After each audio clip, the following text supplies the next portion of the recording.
Nous allons voir dans cette capsule comment établir la configuration électronique d'un atome. Commençons par quelques rappels sur l'atome. L'atome est constitué d'un noyau qui contient des protons et des neutrons. L'ensemble des deux forme des nucléons. Autour de ce noyau, il y a du vide, mais également des électrons. L'ensemble constitue le cortège électronique. On sait également qu'un atome est électriquement neutre. La conséquence de cela, c'est que le nombre de protons sera toujours égal au nombre d'électrons. Pour établir la configuration électronique d'un atome, c'est les électrons qui vont nous intéresser. La configuration électronique correspond à la répartition des électrons autour du noyau, sur des couches que l'on note 1, 2, 3 et sous-couches que l'on note S ou P. Voici la méthode qui te permettra d'établir la configuration électronique d'un atome. Prenons l'exemple de l'atome de sodium. La première chose à faire pour établir sa configuration électronique, c'est de trouver son nombre d'électrons. Nous savons que dans un atome, il y a autant d'électrons que de protons, car il est électriquement neutre. Donc si tu as son nombre de protons, tu auras son nombre d'électrons.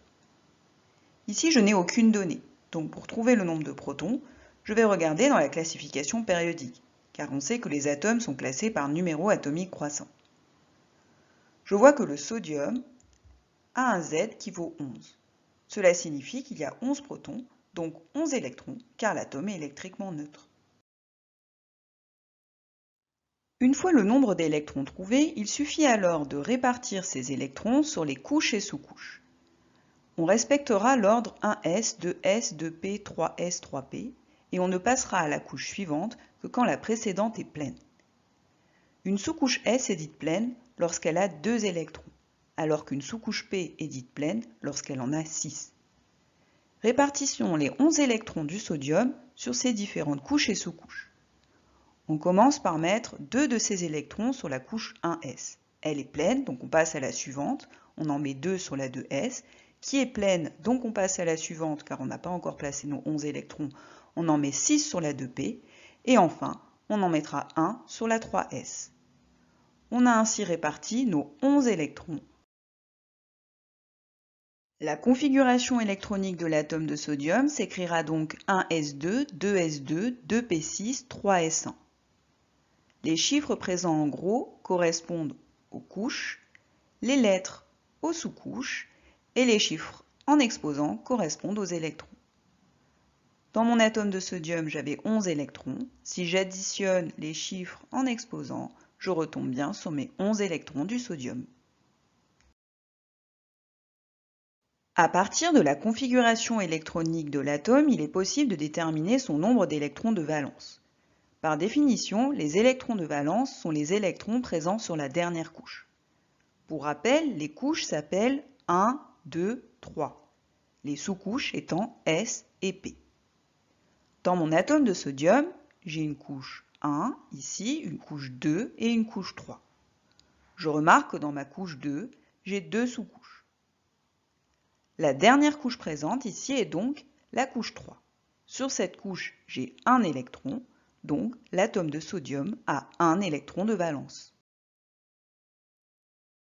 Vérifions si ces notions sont bien comprises avec un nouvel exemple. On désire établir la configuration électronique et le nombre d'électrons de valence de l'atome de lithium. L'atome de lithium, d'après la classification périodique, contient 3 protons. Cela signifie qu'il contient 3 électrons, car un atome est électriquement neutre. On répartit ensuite ces 3 électrons sur les différentes couches et sous-couches.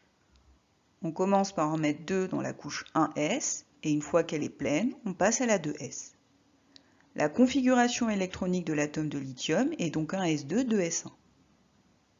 La dernière couche de cette configuration électronique est la couche 2. L'atome de lithium contient donc un électron de valence. Dernier exemple avec l'atome de chlore. L'atome de chlore possède 17 protons, donc 17 électrons, car l'atome est électriquement neutre.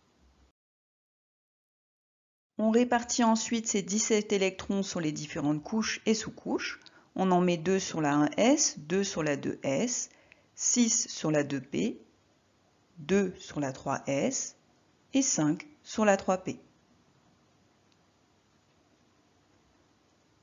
La configuration électronique de l'atome de chlore est donc 1s2, 2s2, 2p6, 3s2, 3p5.